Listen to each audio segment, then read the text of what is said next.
Welcome, Rangers. I'm Joe here with me, my co-host Dan, Ay, ay, ay, ay, ay. Hello and greetings. and we're back this time with, well, shot for shot analysis again. We took a break because Dan had a bad sore throat, almost a strep throat.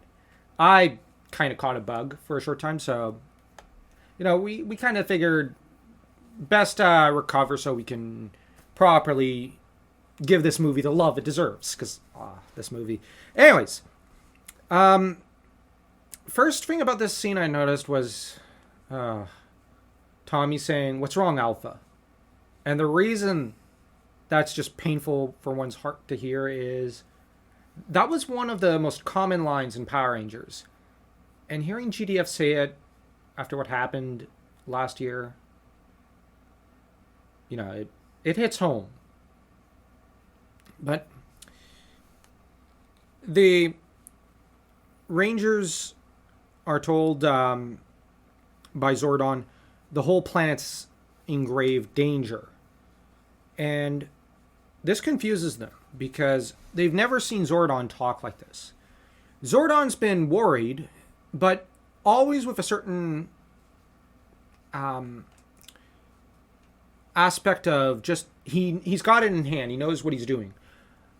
He was very concerned about Lord Zedd's arrival, and he did warn the Rangers fairly worriedly, but he still had a handle on it.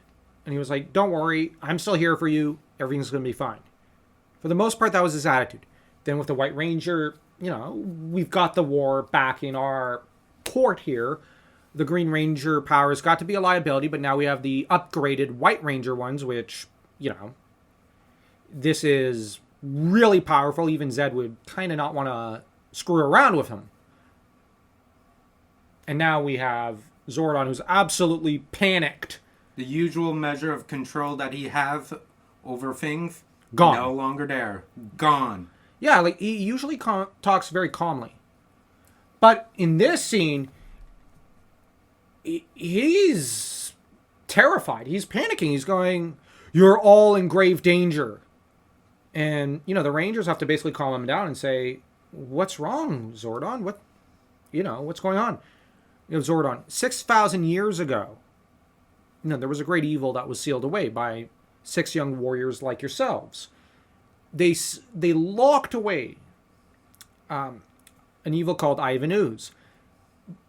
But that evil has been inadvertently unearthed. And now everything is in danger. You guys have to go and make sure nobody cracks the egg open, so to speak. But what's also interesting is Alpha is very in tune here with... And it's interesting because normally Alpha's the more panicked one. But here we have a role reversal.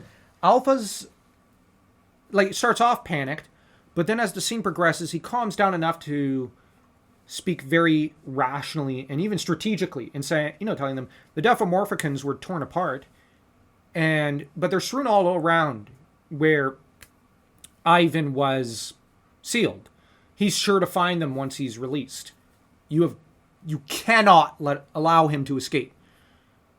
But Zordon is the one who's panicking. So you have a role reversal. Normally Alpha panics, but instead Zordon does here.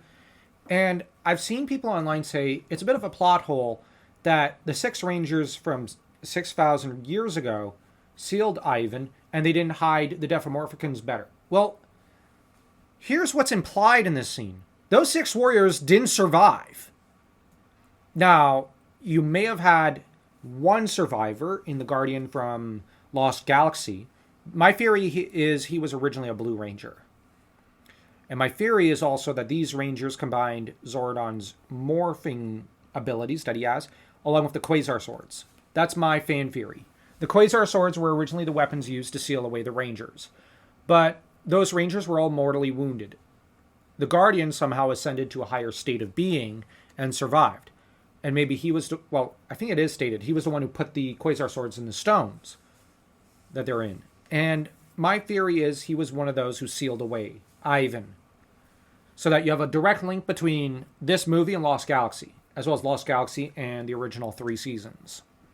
Thoughts, Dan? The fact that, sure, in a way, Zordon knew that, like Rita escaped, it was only a matter of time. But here he doesn't seem to have thought it was a matter of time with Ivan. He thought this was done. It's done. Never going to come up again. Or at least I think he was in denial and hoped Ivan would never resurge. But Ivan has. And He doesn't have a plan. it wasn't matter that was just sealing him away is a way of kicking the can down the road. Yeah, it seems like he... honestly, I think he was also kind of... We got to bear in mind, he lost an entire team. And from what it's implied, they were not, like, just recently selected at the time. They're a tried and true, really great, badass team. They were really good at what they were doing. But somehow... they were not of... Like, here's the thing. I don't think they would have had enough power with the technological morphers that we see at the beginning of the show. Those just aren't strong enough, as we see in this movie. They can barely handle the minions. It's not until the secret power that our rangers can curb stomp them. So my theory is the Quasar swords were what was used. Those things are a lot stronger than the original morphers.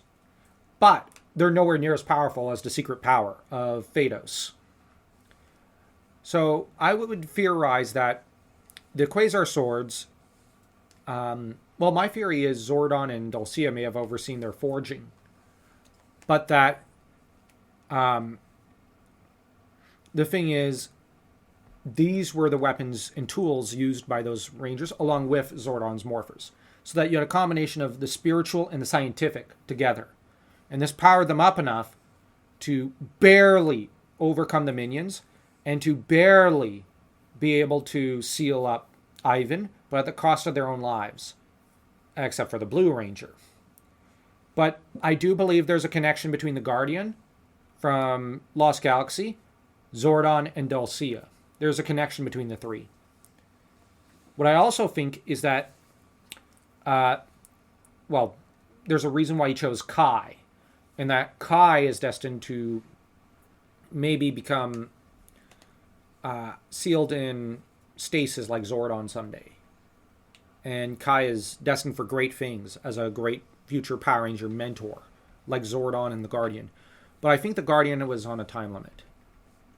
He was not exactly immortal, but I theorized that he selected Kai, and Kai is supposed to succeed him, and also Zordon. But that would mean that, weirdly, and I mean no offense to Lost Galaxy fans, but Kai is the most important character of that season, in that case.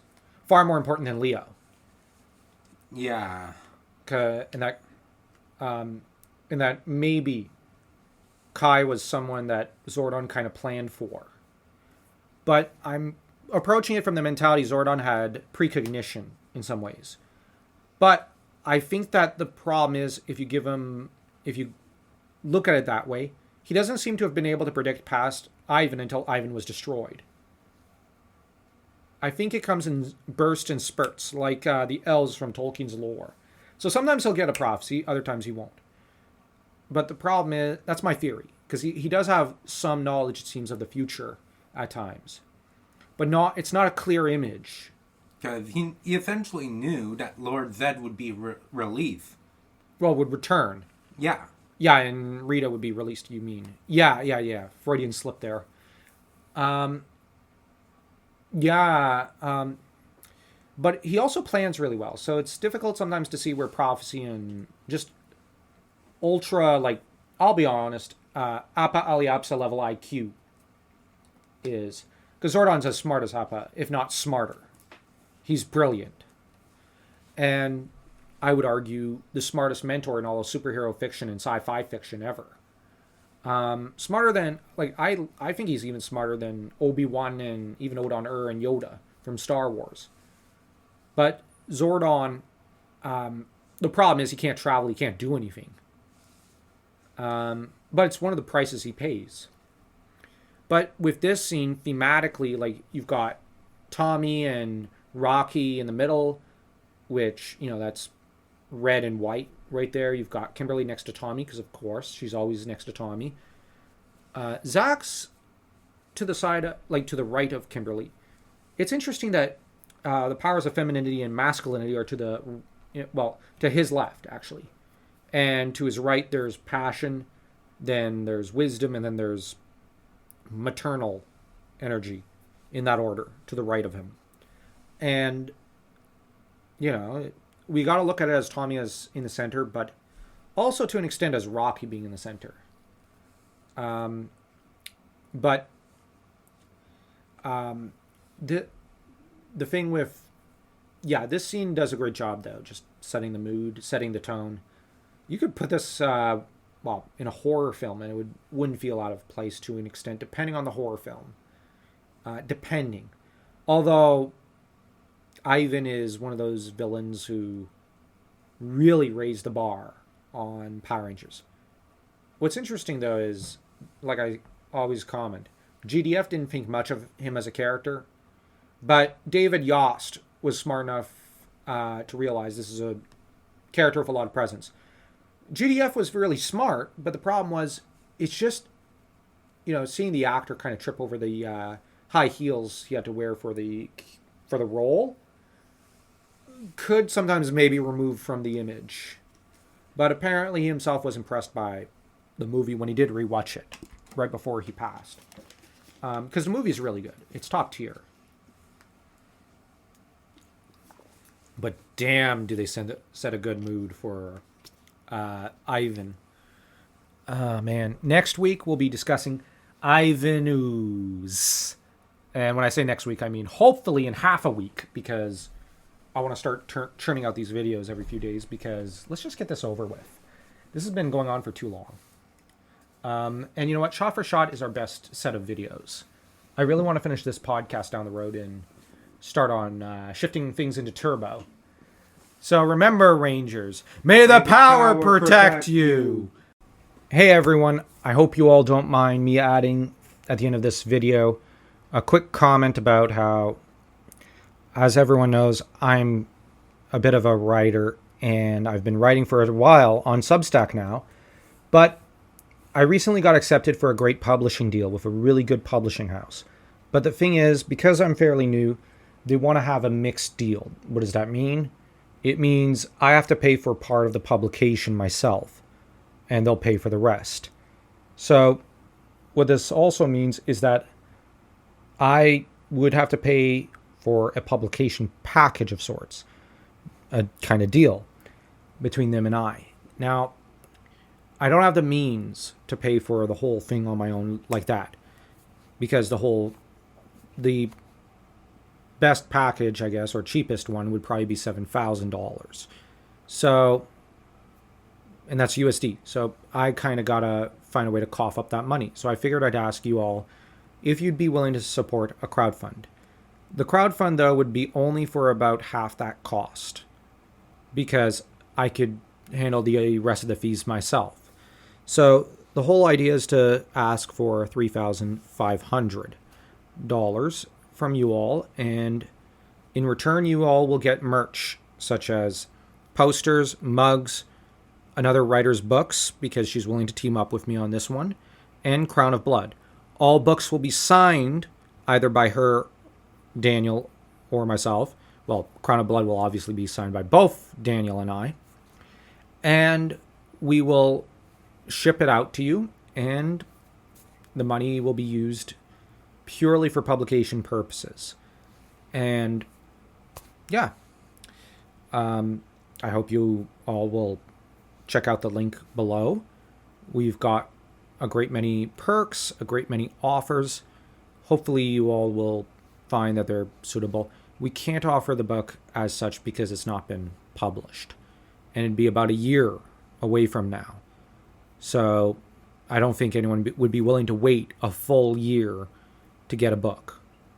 So this seems to me the better option. Now, if anyone would prefer the book, I'll think about putting it up. But like I said, I can't guarantee that. But do let me know what you think in the comments section down below. And I do hope, if you have the means, you will support this crowdfund. And I hope you all have a great day. Take care.